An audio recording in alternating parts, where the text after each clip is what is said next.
You had a famous quote. You say, hey, you told NFL players, take care of your chickens. Facts. I say, take care of, save your money. Facts. Because this ish do not last forever. No, sir. Why did you feel that was such an important and a profound statement for you to make at that time? Right then and there. I mean, you know, because when I retired, 2 or 3 times, I just remember when I first came in the league, and they financial advisor was putting up all these names of all these great players. And at that time, you know what I mean, if you play in the NFL, you're the richest person on earth. Yeah. And he put up all these names, and I'm looking at him like, man, I'm thinking like, oh, he got an all-star roster, and he's all bankrupt. And I'm like, ooh, hold on, these some of the people I look up to who I would think like set for forever. Right. All right.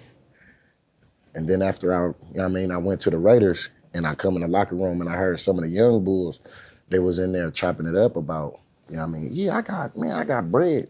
And how they were, comparing who had more bread was they were talking about Yeezys. Like, man, I got the Yeezys, some. I got the Yeezys from when he did the ones with Nike. And I'm like, damn, they comparing Yeezys on how they got bread. And I'm thinking, like I just closed on my restaurant and went to escrow. And I'm like, if they got bread and they talking about shoes, sneakers, Yeezys, and then I just bought, my building, my second building. I'm like, then where the fuck am I at?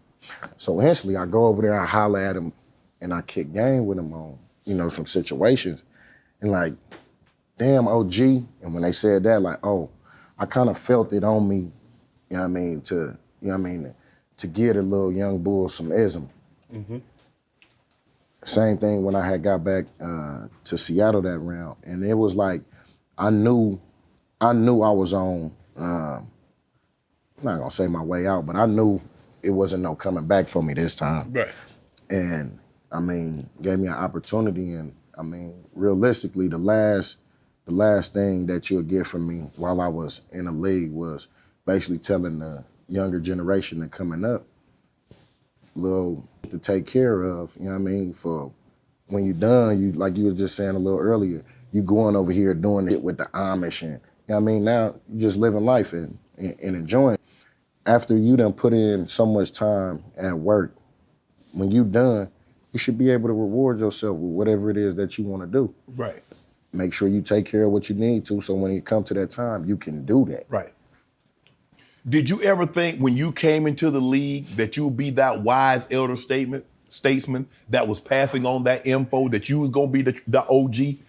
Nah, because we all, when we come in, we think we're gonna play forever. Oh, I'm gonna be doing this forever. But my situation was a little different because, Barry was my guy. Right. Barry had 10, and I'm thinking in my mind like, hey, if I could get 10, then I'm straight. So Barry Sanders. Okay. So I kind of had that 10-year, mark, which I felt would have been a solid career for me. Right. And without putting, too much brain power behind it as I'm going, and then as I started getting older, I started getting better. I was like, damn, now it's easy. Because now I got a program, I know how to... Training program, eating program, the whole nine. It just made this shit easy. Maybe I'll just go ahead and let this run, you know what I'm talking about? So, but I never thought that I would end up being the OG that the youngsters would call, like, let me get some ism. Put me on with something, OG.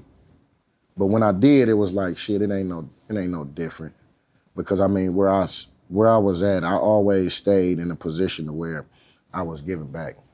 So, when it came time to do it in the NFL, I had already had a little, little work at it. Right. Who was the guy for you that when you got into the league kind of took you under their wing and said, hey, check this out, young fella. Man, your biz like ooh, it was a lot of them. I got blessed over there in Buffalo. I had a lot of OGs. That's when the league would still, value veterans. Yeah. So I got to play under that. But I mean, you know, out of all of them, when I think about it, just in terms of, you know what I mean, keeping my business right would probably be Brad Butler. He I don't know why, he just was a dude who stuck out to me when I think back to why I did some of the shit I did, and he was a big part of that. Right. Yeah. You mentioned like you invest heavily. You were able to. I heard you say you saved. Yeah. You said that you saved a lot of your money. That the money that you spent was, you know, endorsements, card signing, appearances. Right. That the bulk of your contract, that the Bills, the Seahawks, and the Raiders paid you, stashed that away. Yeah. Did you always have that mindset for saving for a rainy day, or did you acquire that over the years? No, I came in like that, but that was a part of the reason of why I said Brad Butler was probably one of the biggest influences on that situation with me. Like I was saying, the first meeting that they had with the financial advisor, you put up all them names, and I seen that. Right. I damn near fell asleep throughout his whole meeting until I heard him. Until the name popped up there, because that's familiarity. I know the people. How they play all them years, make all that money, and they ain't got no money now? Nothing. So now it's reality to you. So now I tell him like, hey, you know, can you run that? He like, financial advisor tell me basically like, Marshawn, you just slept through my whole meeting, bro. So now you want me to give you a whole presentation? I said, no, I don't want you to give me a whole I just want you to help me not become one of them players on the board. Right. Oh, okay. So we part ways, and I tell Brad Butler, I'm talking to him like, yeah, bro, you feel me? He said, man, that financial advisor is good. Well, okay, well, I'm like, how much money you got with him? He like, none. Like, you know, my family come from money, and right. We got our own financial advisor. I'm like, well, how can I talk to your financial advisor? He laughed at me. I'm like, Marshawn, you don't make enough money. I said, hold on, what you mean I don't make enough money? I was just the first round, bro. Yeah, we got generational money. You know what I'm talking about? Right. This that you got, man, you wouldn't even be able to get a meeting with my guy. But this guy is good, that's why I'm telling you. Right. I'm like, oh, all right, that's cool. So then as we chopping it up, he kind of threw something at me just about, you know, learning, because I got drafted, at 20. Draft was the 21st, or the 22nd, no, the 23rd, and I got drafted. My birthday on the 22nd, and I think the draft was on the 21st. Mm-hmm. So I'm like, man, I don't even know how to, realistically spend money. Right. I mean, I know how to take it out of my pocket and give it to Right. somebody, but did you have a checking account at that time? Had you ever gone to the bank? I had my little college where they put my scholarship. Your little Pell Grant money? Yeah, I had that, but you know what I mean, realistically, I walk around with my with my signing bonus on me for at least like 3 weeks. I had my signing bonus on me. Because I ain't know what to do with it. No banks and all that like that. So he like, Marshawn, it'd probably be good, if you had somebody help you, want your money, this, that, and the third. Okay, well, I know another financial advisor that I talked to that I'm like, well, I'm gonna just have one over here, and I give all of my money that I make off the field, I just put it over here, and the money that I make on the field, I'll put it over here, and then any kind of questions I got, or if it pop up, I'll just cross-reference. Ask one about something, and I don't understand it. I go and drop some words over to this financial advisor, and look at, well, how the fuck you know that? But anyway, let me give you some game on it. So, I mean, that was the way that I worked the two. Yeah. I had my off-the-field money in one account, my on-the-field money with a different financial advisor. I mean, it worked out. Bro, you got the cleats. We can see the cleats right there. You got a cell phone. You got a blender. You got a bike.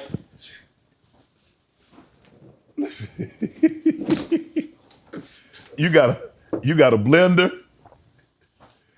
You got a bike. You got cleats. You got cell phones. Yeah. Bro. I got the hook up. High lift. So what made you become so entrepreneurial Were you always, as a kid, were you like this? Did you have a lemonade stand? Did you mow grass? Did you fix bicycles? I mean, when did you develop this entrepreneurial skill? Well, I mean, I'm from Oakland. Straight hustling. Yeah, I was about to say you. Straight hustling. Pimp players and hustlers, man. And yeah, I mean, just being in that environment alone, like if you don't pick up nothing, then you dead weight. Remove yourself, you get out the way. And there's so much going on. If you can't learn something, then you got to be trying that on purpose. Right. Because my situation was I've always liked the learning, but it was hard for me to learn. Right. And I didn't know how to, because I couldn't sit down and read no book. Right. You know what I mean? That wasn't the way that I was gonna learn nothing. I couldn't sit in no classroom and learn nothing. But for whatever reason, Are you a visual learner? I'm a visual and I'm a do-it learner.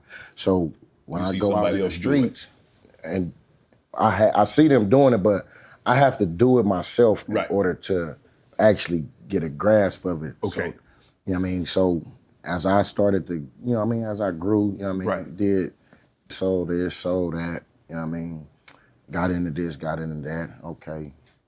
And then it just, it was working. It stuck. Right. And then as I look back on it now, it's like you got drafted at 20. So after high school, you graduate high school, 17, 18 years old. Mm-hmm. And really like two, 3 years of really just trying to figure it out on your own before I got drafted. And now it's like, okay, now we gotta last, not come in last. Mm-hmm. So the mind switch had changed. But as much credit as I would like to take for this, I really had, I was blessed with the team around me. And when I say the team around me, it's number one, from the financial team to my agent, but it was really my family though. Yeah. Because they pushed me in ways to be great, in which I didn't even know that they were doing. And I don't even know if they knew that they were doing it. Right. But the way that we held each other accountable was different than how, I've seen most athletes and people be around them. I didn't have a bunch of yes men or do boys around me. Even in the situations to where I did, I make sure I get them out the way because I knew that was my decision. Right. Now, when I see them, they're gonna let me have it as the same way I would do to them. Right. So we all held each other accountable for that. And I think it turned out pretty good for us. I got a cousin that's still playing over in Baltimore. This Josh about 13th, 14th year in the league. Then I got another cousin playing for the Raiders we was all in that same circle and we all did that to each other. And to see that going, the individuals who behind the scenes was the ones who really pushing us. Right. How much has your team changed over the years? Has it been interchangeable? Or the Rock is the Rock? Man, that's why realistically I've been blessed. I can honestly say that I have been blessed. I never changed financial advisors, ain't fired no agent. And then as far as my family, everybody, you have fallout some, you drop some here and there, but the core of the core, still the core. You ownership group of the USL soccer team, the Oakland Roost, SC Investor and MMA Professional Fighting League. You have PFL. You have, man, you got a lot of irons in the fire. Yeah. You talk about me selling, man. Man, if you sit back, you feel me? When my boy Jay Stalin said, he said, you got 2 ears and 1 mouth for a reason. And I believe that. And listen, pay attention. It ain't so bad. Right. It might work out for you. When brands come to beast mode, they come to Marshawn Lynch, what's some of the must-haves in your contract for it to make sense to you? You said some of the must-haves. Must-have. This got to be included, or it just doesn't make sense to me. Well, nah, man, I'm a fair guy. I'm a fair guy. Right. Some of the things in which I do, any deal that I get, I try and maximize it to where I'm not the only person that eat off the deal. Right. And then, like you said, I have, a lot of irons on the fire.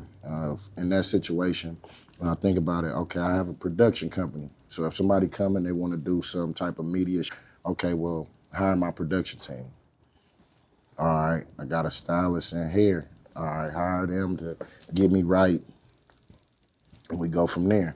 Security team. Okay, well, we want to make sure we secure the premises. So we got my that. team to do that. I got a restaurant. So therefore, hey, we need catering.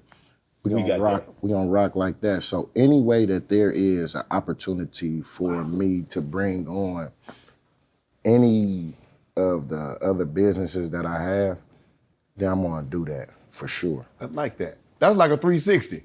You see me, you got to see him, her, that. And most of the time you're gonna see me with the same individuals. Right.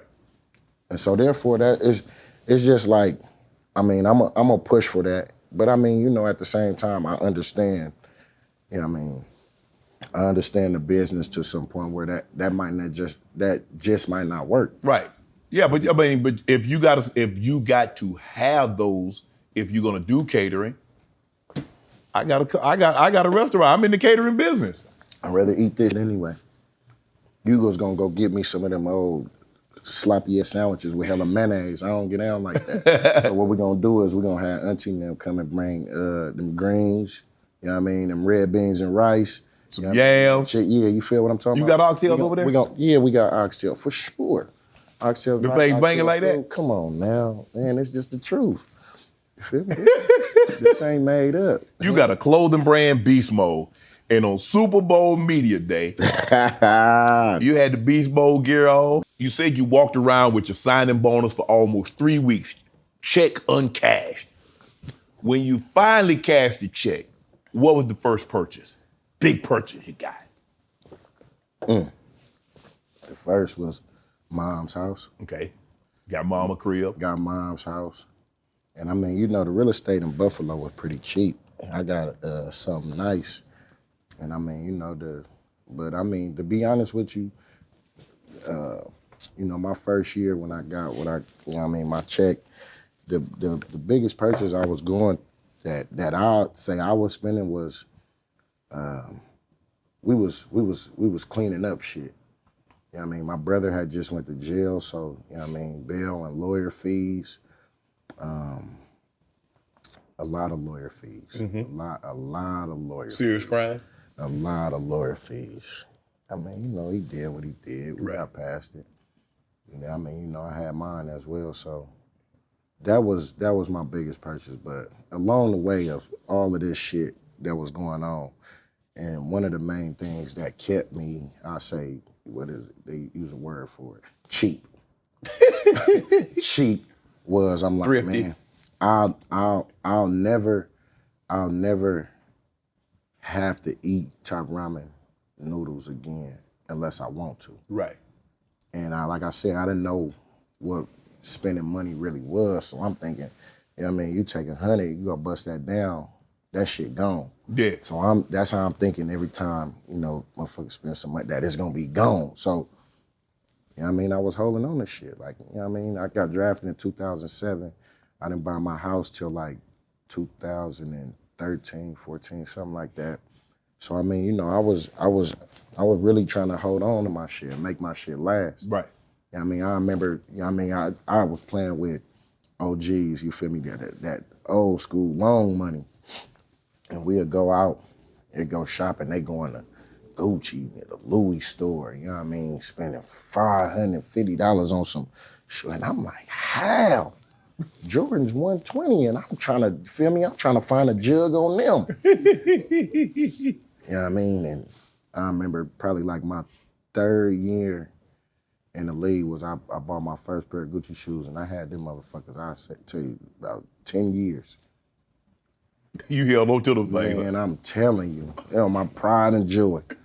Because I thought if I spent the money, I was gonna be broke again. And I'm like, I ain't going to that. Man, I'm looking at you on the 86 Honda Civic and a Toyota Prius with millions in their account. 86 Accord? Nah, man. Man, tell whoever gave you that, tell them they foo-flammed you with that. With the 96 Accord? Nah, I had a Toyota Corsica. I had a I mean, Corsica. that's worse than the Civic. You should have rolled with the Civic. Man, that Corsica, man, that was my thing. Boy, that thing was getting me from point A to point B and solid. We e-brake that thing all the way up and down the street. Was sliding at me. I'm telling you. Oh, man. You drifted in a Corsica? Drifted that motherfucker like Tokyo Drift. I'm telling you, they should have came and got me for the Fast and Furious. We were talking earlier. You got three spots. You got one Oaktown, you got one in Vegas, you got one in Hawaii. What made you decide to get a place in Hawaii? The Pro Bowl. Yeah, I mean, when I went out there the first time, I seen they keep you on the resorts. Yeah. I had Were y'all at the Iolani? Yes, sir. Yes, sir. We were the first. We went to the Iolani. Yeah. So thank you, because y'all set up the whole little get down for us for when we got there. Yeah. But, I mean, they was having all these cars and everything, but I don't know, it taking long. So you feel me? We called a taxi. Right. And the taxi driver, we got E. Piney. I remember her like it was yesterday. She took us, to downtown Waikiki. Yeah, Waikiki. Yeah. And on the way out there, Piney, my family trying to get some bud. All right, cool. We slide through the hood out there, hella shit. I'm like, oh, it's nice. But I'm looking at they living conditions, and I'm looking at the people. And no matter where we went, they were all happy. Right. I'm talking about happy with just living life. And I could respect that. And I think my cousin was playing for the Rams, I think, at the time, and they had a game out there. And I went out there, and I'm like, you know what, man, I'm gonna look at some properties. So after the game, I went and rode around and shit, seen some nice shit. But I went to North Shore. Mm-hmm. I'm like, oh, okay, this is hella nice over here. Country, you know what I mean? Mm-hmm. I get out, look around, wasn't nobody, worried or bothering me. If somebody recognized me, they threw up the deuce, I threw it back and kept it pushing. Like, oh yeah, they just happy with living life. So that was how that spot came about. Real talk. So you get over there just to get away, kick your heels up, everybody just living life. Just living life. And it's a good spot to have for, the family need to get away for a minute. Go ahead and kick back. You're in the restaurant business. Rob's Ben's Restaurant. What is home cooking? What you guys serve? Soul food? Soul food, seafood. Yeah. So if I go to Rob's restaurant, yeah, what should I order? You said what should you order? Yeah. What I like to get. I'm not sure what you know. I'm gonna say I'm allergic to shellfish, but I like if I go to a different spot like yours, I'm a sampler. So give me some of this, give me the oxtail. Okay, so yeah, you give me the turkey neck, give me the fried chicken. Then you gonna be in pork chop. Oh yeah, well shit, there you go. There you go. And then you feel me, the way it is you feel me?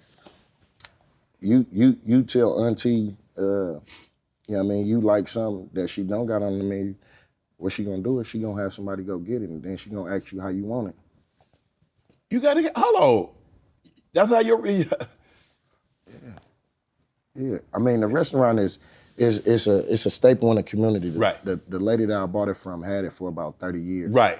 And she was ready to go.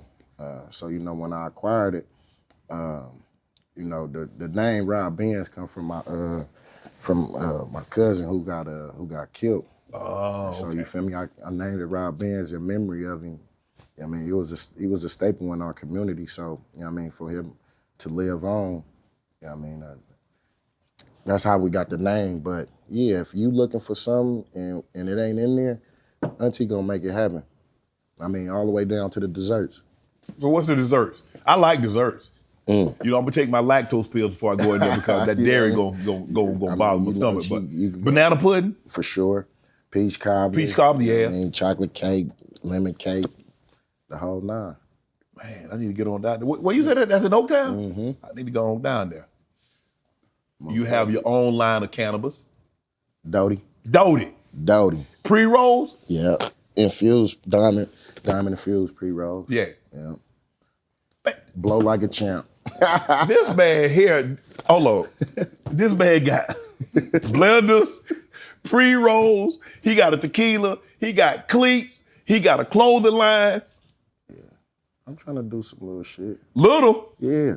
But the thing is, man, realistically, as silly as it sounds, it ain't for me. You know what I mean? What it's for is for, you know what I mean, the younger generation who in it. Like, Right. it can be done. You know what I mean? I got this phrase, I like to press play. You get an idea, you press play on it. Let it come to life. Most you can say is, it didn't work out. Right. And at the end of the day, if you don't never try shit, you don't never know. You don't know if it could have worked. You don't. So I tried. I see how it go. Real talk. What age did you start smoking weed? What age did I start smoking weed? So when Dame lived with us? Dame came and stayed with us since about. You talking about Dame Lillard, right? Nah. Dame down the street. But he down the street. Yeah, Dame down the street. My cousin Dame. He came to live with us probably like 8th, 9th grade. That was when I first tried it. But getting into it, you know what I mean? When I figured out how it was helping me, you feel me, recover and get my body right, it was probably started really blowing heavy, probably like end of senior year of high school. Have you talked to commissioner? Have you talked to anybody about the benefits of cannabis? Because I know Ricky Williams got in trouble. There have been a lot of guys that's lost some game checks, some suspended for entire. Yes. And now you see the turn towards marijuana that it's not the stigma it once was. Right. Have you talked to anybody in the NFL office and says, hey, y'all need to do some more research on this thing? Because I think there's more benefit than downside. Well, not to that extent, but I mean, I've been in a program a few times and, had to, tell my side of the story, right, whatever the case may be.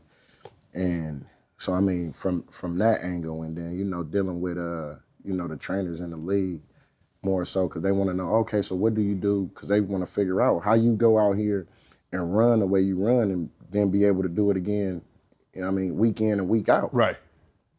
And as we start, you kind of want to hold it from then. It's like, all right, well, look, man, this is what I do. I get down, I blow me some bud, feel me? Put me in a relaxed state of mind, you feel me? So then when I go and do, my body work, massages, when I'm in the float tank, whether I'm doing, ice bath, or just all the shit, it just put me in a state of mind of where I'm psyching myself out. Feel me? Mind over matter type shit. And, for the career, it's like you have windows. And as long as you keep it within those windows, then you be all right. Right. So just that type of mindset, it helped.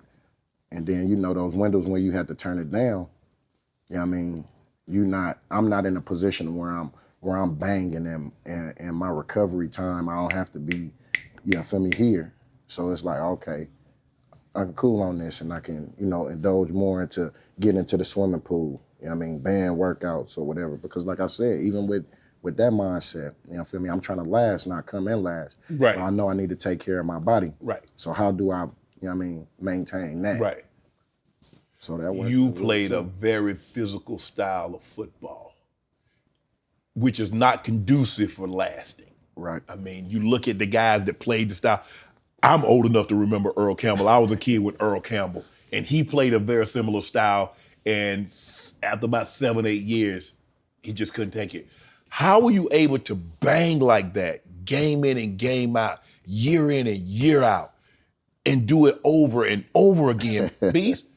Man, it was like I said, it was extensive, an extensive recovery process, and then what helped was I found out like a lot of, this is when you get into, DB started getting a lot of money where they was turning, I'm gonna make. They're making business decisions, okay? Make a business decision, so it wasn't as, I was, taking more hits than I was giving. So when you on the, the receiving end of getting hit, that's, that's when you really feel it. But when you giving it, you don't feel it as much.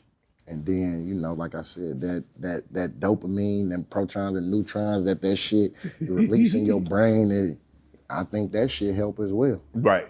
You know what I mean? So, it's more the scientific reason for this. And the more I think about it, it was like the harder I ran, the better I felt after the game.